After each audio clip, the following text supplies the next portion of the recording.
When was the last time you thought about music videos? When was the last time you thought about music videos as a core part of advertising strategy? For many marketers, the answer may be never. But music videos aren't just a nostalgic throwback. They're a living, breathing part of pop culture, commanding billions of views, sparking trends, and shaping how fans engage with brands. I'm Noor Naseer for AdTech Unfiltered. Today, I'm joined by Rob Christensen, EVP of Global Sales at Vevo, the global music video network that distributes official videos, live performances, and original content from artists across platforms like YouTube, CTV apps, and streaming services that reach hundreds of millions of viewers worldwide. Rob shares with me why music content is still one of the most underutilized tools in an advertiser's arsenal, how audience patterns reveal untapped opportunities for brands, and where the future of music, CTV, and commerce are headed. Let's get into this chat with Rob now. All right. Well, Rob, thank you so much for joining me today. Thank you for having me. I want to hear the latest about the music video space and its impact on culture and advertisers. And I know Vevo is very much at the center of a lot of that work. Tell me more about music content being central to where brands and advertisers are thinking about their strategy. Sure. We could be here for a while talking about that one. There's so much that music videos offer brands and viewers and fans. You know, I actually do feel that it's an underserved genre still within the media landscape. Not from a viewership perspective. Our viewers watch music videos. We have a library of over 1 million music videos. They get watched over 21 billion times on an annual basis. So the fandom and the viewership is real. And when I think about the marketplace and advertising and media, this upfront, when I was observing the upfront presentations in New York, you see really 3 pillars of talent that ends up on stage for many of the larger ones. And it was sports figures or league commissioners, brand creators, or, just really popular creators and artists. When I observed that, I said, man, music intersects with all 3 of those pillars. It's so incredibly relevant. And I do think that there is a lack of recognition when it comes to the amount of impact that music videos do generate from a viewership perspective throughout the year. I'll give you an example. The Olympics last year, across all the platforms in which it was streamed over 2 weeks, averaged 30 million viewers a day. Really impressive numbers. But during that same time, Vevo had 34 million viewers per day.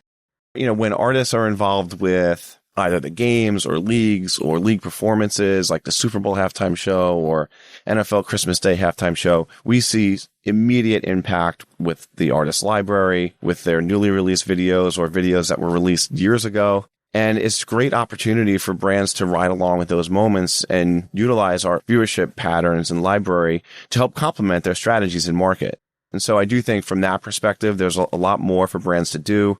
About 18 months ago, we created what we call artist franchises, and it gives brands ownable opportunities throughout a 12-month period to own fresh, newly released content from specific artists. It's like, back in the TV days, how you would sell show specific. This is basically how we're bringing our artists to the forefront and saying, if you invest in artist franchises, as those artists are in cycle and have big moments in pop culture, brands can ride right along with them and use that as an important part of their overall strategy. Rob, I know I was telling you a little bit off camera that I have a lot of emotions about the consumption of music video when I was growing up, but I'm curious about some of the emerging trends in terms of consumption today, how that's changed and how that's impacted the thoughts of advertisers. Sure. Nostalgia is real when it comes to music and music videos. We closely monitor all the different platforms that we distribute to. I think it was easier back in the day when you had one broadcast signal that went to many, many viewers at once. Right now, I think the intricate part of what we do in the FAST space is to understand user interest by platform. It's not rinse repeat across every platform. And so we'll see, for example, that on the Roku channel, we'll have maybe our pop genre would be the most popular, but on Samsung, we would see that country is doing really, really well. And so we do guide brands towards understanding that our audience is very unique for every platform that we actually work with and help them plan for that, whether it's with specific creative or literally plan as part of their media buying strategy. I want to talk about ad formats. How does ad format come into consideration when you're in the music genre and you're appealing to the music listener? I would say, first of all, as we got back into CTV, when I got to Vevo in 2019, we always said, oh, let's bring music television back to the living room. And so we sort of returned to the standard 15 and the standard 30 after just getting used to what a bumper looked like on mobile. And I think moving forward, there is so much opportunity for technology to intersect with the living room. And vertical video is still untapped. Obviously, a company like TikTok does an amazing job of vertical video, and we're really intrigued with continuing our partnership on YouTube around their shorts format. And so I think that when you think about legacy ad formats and how they can evolve with new content types and then combine that with commerce opportunities. Remember, our fans love these artists. They love our artists. They buy their merch. They buy concert tickets. And I think that all those things I just mentioned will inform how ad formats live within various content lengths and types over time. We also were talking a little bit earlier about the opportunity of music strategy and that not every advertiser is thinking about it that way. So how do you approach an advertiser who probably could benefit from having a music strategy, but you don't want to scare them away from that which they do not have right now? Sure. It's not easy, first of all. Second of all, I think it's really about being part of the conversation, being part of what's happening in pop culture. If you think back to MTV back in the day, it was music television, literally, but at the same time, it was the heartbeat and the pulse of pop culture. So for us, that's where we try to drive brands. We do our best to get ahead of the trends, understand what artists are popping. And yes, that's music at its core, but at the same time, we want brands to ride along with relevancy and exactly what's being talked about in the current day through all the insights that we do have available to us. A big topic of the day is measurement. It's the topic of the year, I guess you could say. And I'm curious about the unique challenges that you face measuring audiences in the music video / music space. Sure. It all comes down to our distribution strategy. There's blessings and there's curses when it comes to that. For us, we are live on over 15 platforms across the world. Each one of those platforms will pass us back various non-uniform IP data sets, basically. And so it's really hard for us to just exactly use that to perfectly and accurately target. So I think it's really important for publishers and platforms to focus on how to get an authenticated signal, to be able to tie back into device IDs, but it's not that simple. So a big pain point for us is how do we collectively as an industry get to a more uniform approach around the types of data that is shared with us ultimately. And last thing I'll say on that, the more premium IP owners that do moving forward start to distribute into FAST and onto YouTube, where potentially they would never have done in the past, there'll be a greater demand on that type of uniformity. So there's a lot of work to do. I want to expand on a little bit of what you said about the data that you have access to surrounding your users, and you have a really unique base. I want to hear more about that and thinking about addressability. What is it that an advertiser or a brand should be thinking about when coming to you so that they can leverage an opportunity that they're not going to get elsewhere? Yeah, it's a good question. We have now more than 15 years of experience with our YouTube partnership. So we have a long runway of data and viewership information. And with that, we've been able to utilize AI to help us with really good predictive models, not just for accuracy and targeting audience demographics, but also understanding what else those users are interested in, right? So what other types of content could we target? When doing that, what type of incrementality does the advertiser lock along the way? And that's a big focus of ours, as well as using all that information that we do have at our disposal to also focus on attention and the amount of attention that users spend watching our content on a CTV screen. We see, if you look at some partners that we've worked with, like Amplified Intelligence, we'll see an uptick of the 40% user attention among 18 to 34-year-olds. And it's really hard to find that type of attention with a younger demographic. And so those are the types of things that we're focused on and we're helping brands with. I should have asked this question at the top, so I'll probably reorganize this to ask this question. Why does the music video consumer matter? For sure. No, it's a great question. Look, number one, it's a very opt-in experience. Fans are obsessed with their favorite artists. There's so much engagement. There's so much love and literal fandom when it comes to everything that artist will put out. And in this case, it's art form within a video. There are big investments, and fans do absolutely look at the content that gets put out as gospel.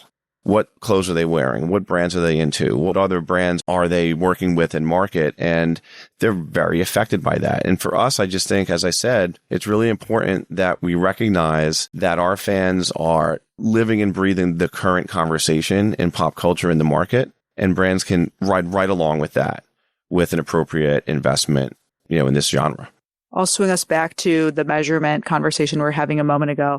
Are there any misconceptions that advertisers have about what can be measured versus what can't? And how do you overcome any misconceptions that people have? I'm sure there's lots of misconceptions. I will address the one thing that I would like to pay a little more attention to out there. All of us, when I say us, if we're talking about either the platform that you work for or the IP that you represent, everybody has a big reach number. Right? Everybody says, oh, we reach 80 million viewers per month or 140 million per month. We say 157 million users per month, which is true. But I would like to get down to the power usage, which would greatly affect the reach frequency plays in the market, right? So ultimately, I think it's very important to invest in quality IP. It's very important for brands to know, in conjunction with their audience-led programmatic strategies, what content am I adjacent to? Why is that important? Is it brand safe? Am I part of the conversation? But I do think that, generally speaking, when you're a platform and there's the 80-20 rule, which is 80% of the content is likely watched by 20% of the users, you run into just a small little portion of a user base that's watching a ton of content. I think we can do better with reporting that out truly and helping brands plan for it accordingly. I'm going to ask one or two more questions to wrap things up. There's this convergence between music, advertising, and commerce and CTV. And I want to hear a little bit more about what that looks like for opportunities that you're talking to advertisers about. Yeah. It's really what we're talking to advertisers about. Our label owners, we're a joint venture, we mentioned this earlier, of Universal Music and Sony Music, to our distribution partners as well. There's just this whole untapped world of where a video can be playing on a connected television and a user can interact with that video with their mobile phone, and you have a dual experience, not just a dual viewership experience, but a potential dual monetization experience where commerce could get introduced into that. Hey, I'm watching that artist. I want to buy a ticket to that concert. I can scan and do that right now. I think that there's opportunities within that, and not just the traditional content format that we are even talking about right now, but within vertical video and short form. One of the key indicators in the market for the future of premium content is when you have companies like TikTok who extend their minimum, I think it used to be 3 minutes up to 8 minutes of length of a vertical video, and then YouTube Shorts doing the same thing. I think we're going to see so many different premium content formats out there, and it will all be interactive. And I think while none of that is exactly figured out yet, it's such a great opportunity, not just for brands, but also the artists and the labels that we represent. To wrap things up, is there something you're really excited about that has you pumped up for the future of advertisers who want to invest in music strategy? Yeah, I'm a big believer in social video, in vertical video, in the creator economy. I think that, as I mentioned before, artists truly intersect at every level in all those different areas. For us, we've been, for about 15 years now, we've done a really good job at stewarding the long form music video. I always call music videos the longest form of short form because they're roughly, 3.5 to 4.5 minutes. But I do think that there's so much more when it comes to artists, how they can be discovered, how new content and old content can be discovered with the vertical format. And so we're working on those strategies now and certain partnerships that will help not just us and brands, but again, we are arbiters of the professional music video that our owners make. And so that's where I could see all this going. And if we talk in a year from now, I think there'll be a lot of advancements. Yeah, I hope that we do. Yeah. Thanks for the time. Of course. Thank you.